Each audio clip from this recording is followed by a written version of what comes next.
بسم اللہ الرحمن الرحیم۔ نفحۃ العرب کا الباب الاول ہے فی النثر، سبق نمبر 24 میں خوش آمدید۔ آج کے سبق کے اندر ہم قوت الحفظ پڑھیں گے۔ عبارت دیکھ لیں۔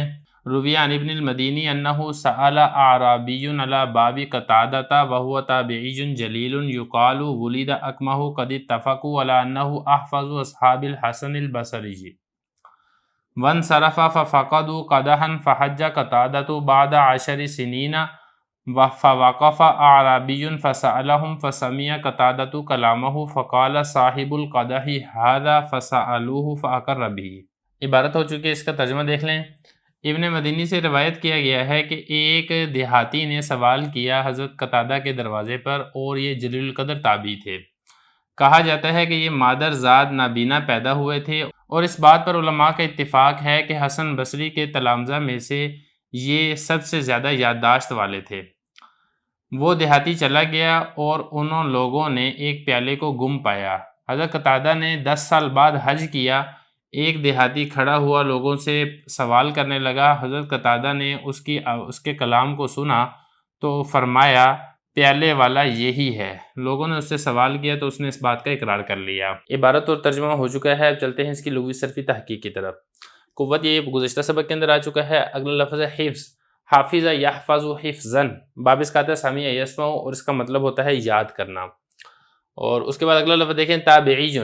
دیکھیں تابعی یہ واحد ہے اور اس کی جمع آتی ہے تابعیون۔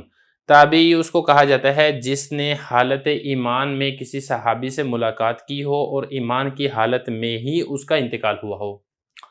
اور اس کے بعد اگلا لفظ دیکھیں اکمہ۔ کمی ہے یکمہ کمہن، باب اس کا آتا ہے سمیع یسمع، اور اس کا مطلب ہوتا ہے مادر زاد نابینا، یعنی پیدائشی نابینا ہونا۔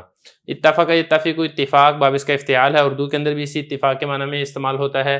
انصرف ینصرف انصراف، اس کا مطلب ہوتا ہے پھر جانا، چلے جانا۔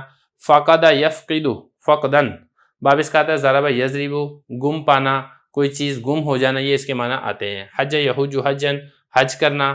وقف یقف ٹھہرنا، اور اقرہ یقر اقرار، باب اس کا افعال آتا ہے اور اس کا مطلب ہوتا ہے اقرار کر لینا، مان لینا، تسلیم کر لینا۔ لغوی صرفی تحقیق ہو چکی ہے، اب چلتے ہیں اس کی تشریح کی طرف۔ دیکھیں جو واقعہ ہے اس میں ایک بڑے جلیل القدر تابعی ہیں حضرت قتادہ، جو کہ حضرت حسن بصری رحمہ اللہ تعالیٰ کے شاگردوں میں سے شمار ہوتے تھے، اور ان کے بارے میں یہ مشہور تھا کہ ان کی جو یادداشت تھی وہ حضرت حسن بصری کے جو شاگرد تھے ان میں سب سے زیادہ تھی۔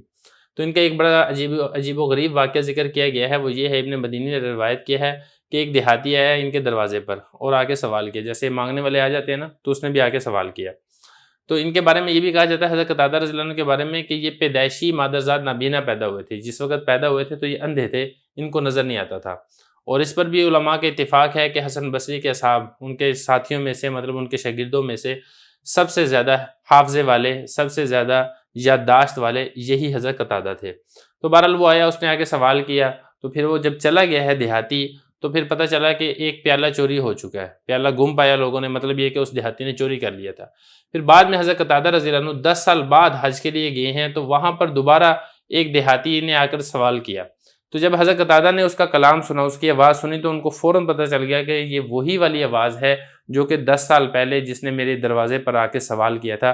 تو حضرت قتادہ نے فرمایا کہ یہ وہی ہے چور ہے جس نے پیالہ چرایا تھا۔ تو آواز سے پہچان لیا۔